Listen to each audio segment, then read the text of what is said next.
Hello, everyone. We'll begin the press conference post-game questions right now. Just a reminder to the reporters, photographers, please stay out of the way of the cameras in the back. And for those asking questions, make sure you leave your mask on and do not touch the microphones at the side of the room. My first question will be for you, Jan. Some speculated that given the fact that you were in the situation you were in the match, that maybe you might play a bit more sharply, if you will, with the black pieces. What was your strategy coming into the game? No, I mean, the problem that basically playing as black, you don't have such a big choice. And, I mean, especially it's classical, even if you play so-called sharp opening, like Sicilian, if white wants to shut it down, white surely will shut it down. So that's, not realistic. Anyway, I have a couple of white pieces, a couple of tries in the remaining 4 games. And, I mean, of course, it depends on what would I produce in 11th game. But today was just, was just an idea to play a normal game, try not to blunder something in one move. Yeah, so I had some more realistic tasks. You've only got, like you said, 4 games left. With 3 games, you have to catch up for 3 points, a 3-point deficit. I know. Your strategy is still heavily trying to win this match? Well, that's an absurd question. Okay. You were at the board seemingly a lot more today than usual. What was the reason for that? I guess the chair is more comfortable than sofa, yeah. But, I mean, actually today's game, was more or less obvious that it won't, last too long, but wasn't a big difference where to sit. Magnus, draw, great result for you? Yeah. At this point, there's so few games to go that any draw is, it's an excellent result. Your choice of knight d3 in the opening instead of knight f3, what motivated that? Mainly the prospects of getting the queens off very soon and getting a dry position. So can I assume that for you now, it's just shut it all down and get out of here? I very much assume he's gonna try and win, especially with the white pieces. But sure, any half point that I can get is great, and I think it's pretty obvious. All right, I'll open the floor to reporters to ask questions. Again, use the mics on the side and be sure not to touch the microphones and always wear your mask, please. Sagar Shah from Chessbase India. My question is to Magnus. Jan's knight c6 move in the opening, did it surprise you? It's a new move. And why did you opt for c3? And did you think of bishop e3 maybe there? It's a possibility. Yeah, for sure. Knight c6 was a bit of a surprising move order to me. And as you said, bishop e3 is a move there. And surely the critical one. But I was just not in the mood.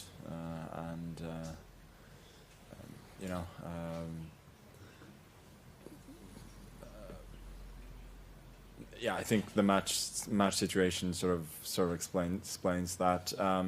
Frankly, I hadn't thought about him playing the Petrov today at all. I was preparing for various sharp openings that he could play, and the thought was if he goes 1e5, then I'll see. I didn't think making a draw against the Petrov would be a major issue. Thank you. Rune from Chess24. Question to both players. Let's start with Magnus. What was the most interesting moment or moments of the game to you? Yeah, there wasn't that much to talk about. Was fairly happy with the move G3 at some point. I kind of thought I might be getting a very slight edge at that point. And then probably I needed to be a bit more patient later on, since I was kind of hoping that after allowing this G5 to happen, that I could provoke F5 F4 maybe later on, and then start pushing with H4. But it all holds very well together for black there. So there's nothing. I think if I'd played a little more patiently there, I could have had the tiniest of edges, but naturally would have hunted it for it more diligently if the match situation had been different. Okay, thank you. And Jan? Well, I guess it was a huge moment when White didn't go for bishop e3. Okay, you know, bishop. I mean, in the opening, yeah, there's bishop e3, g5, knight d3, or something like this. Yeah, so this would, I know, spice things up a little bit. But yeah, maybe g6 was somewhat slow, so I should have played rook e8, knight g2, bishop g4 immediately. Yeah, not to allow this structure. Yeah, with my light square bishop being restricted. But yeah, I guess after g5, f5. So I was sort of concerned about like him playing a4, a5 at first, and only then going for this g4. Yeah, but I mean, okay, after g4, f5, I didn't really see White is going for something realistic. But of course, okay, I needed to be precise, not to blunder, as I used to do before. But yeah, in general, it's, you know, not much, not a lot of excitement today. Okay, thank you. I think he was first, really. Oh, please. Hans Solbakken from NRK. Question to both players. FIDE today decided that Kazakhstan in the Christmas time, the Rapid and Bliss is cancelled for Kazakhstan. They're working with the plan B to arrange it somewhere else. What do you think about that? Well, I believe with all this, you know, Omicron story, yeah, it's pretty, I don't know how to say, it's pretty normal, yeah, at some point that all major sporting events are being closed or postponed, so that's the reality we live in. So, I mean, of course, it's a pity, but as for me, I didn't decide yet if I would love to play in World Rapid and Blitz or skip it this year if it will be held.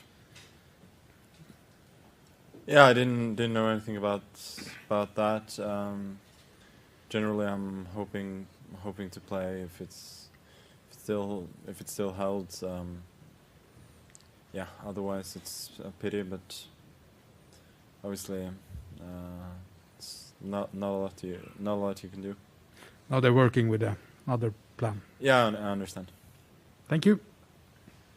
Mike Klein with chess.com. My question is for Magnus. Magnus, you've not been in this situation since 2014, protecting a lead coming down to the wire. You've already explained some of your decisions today. You're normally a very uncompromising player, so did you have to be convinced of this pragmatic approach today, or did you make this decision all on your own?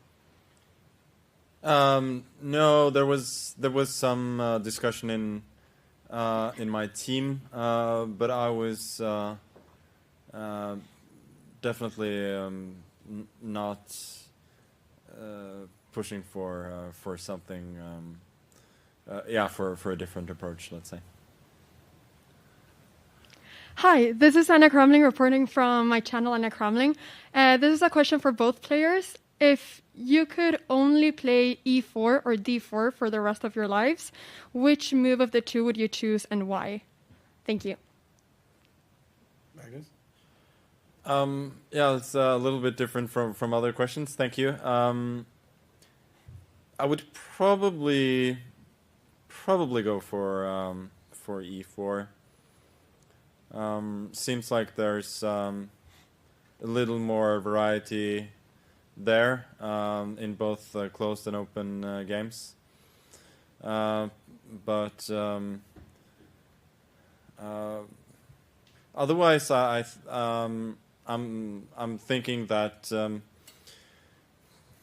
it's probably enough theory that we have already, and it's difficult enough to get an opening advantage. So to actually be restricted to only one move would be a bit of a nightmare.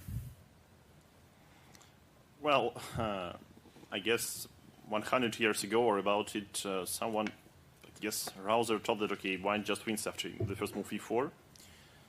So quite something changed since then, but yeah, in general, overall, it feels like e4 is nowadays is more forcing, but at the same time, you know, I would say more fun. So let it be e4. Okay, thank you. Chess.com again, I'll also try my hand at a non-topical question for once. If either of you could choose any second in history to be on your current team, that is any player that's ever been alive to be on your current team, who would it be and why? Questions for both players. Yeah. I'm pretty satisfied with the team I have. I'm also very satisfied with the team that I have, but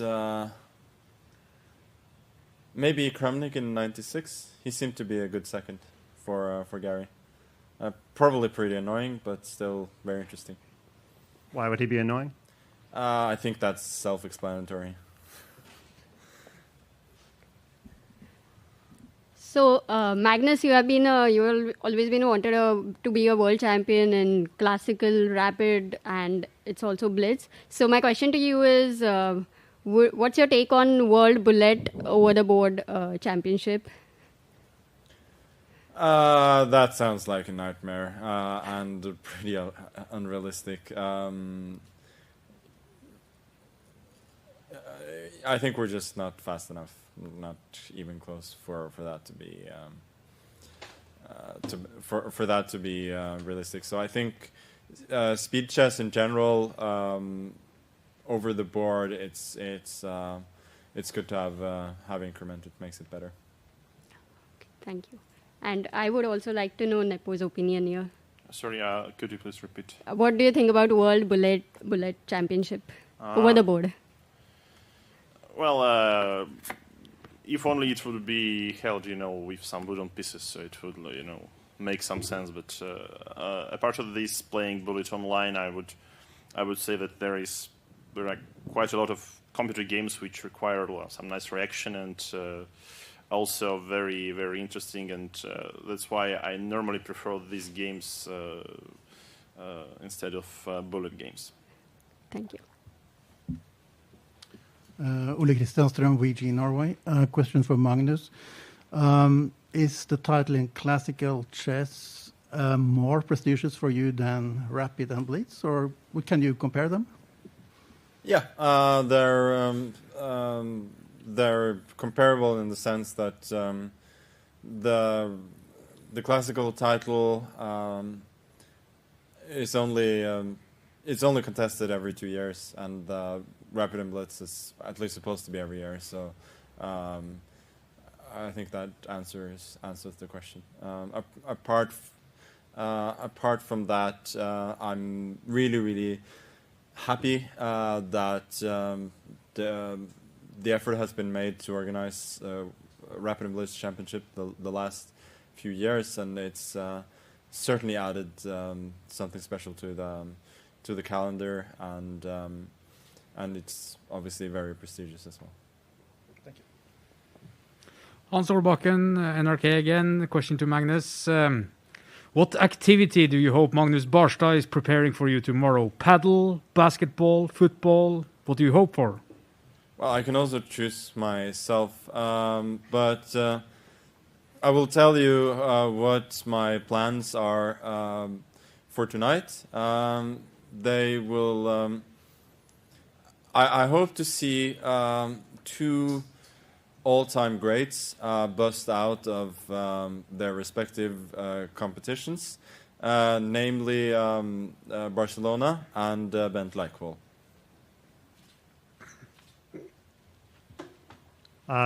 Question along a similar vein from chess.com for Magnus. You'll forgive me, my memory's not that good. In 2014 in Sochi, there was some discussion of you going around the Formula One track that was in the city. I don't know if that actually happened, but Formula One is also taking place in Abu Dhabi. Do you have any interest in going around that track?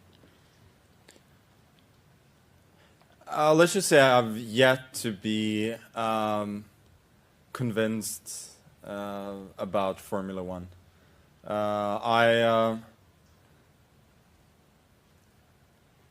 I don't see the point. I think it's it's just not for me. There are no more questions by the journalists, so I will ask a question that was sent by Twitter at FeedHS. You can send your questions to at FeedHS, and it may be asked on this show. At 13M5 from Luis Mendesi to Nepo. If given the chance to reset the tournament to start again, I guess they mean the match to start again, what would you have done differently? I guess I would lose less and win more. Thank you for that. That concludes the press conference. Tomorrow is a rest day. The next game will be on Friday at 16:30. Thank you, everyone, and have a great night.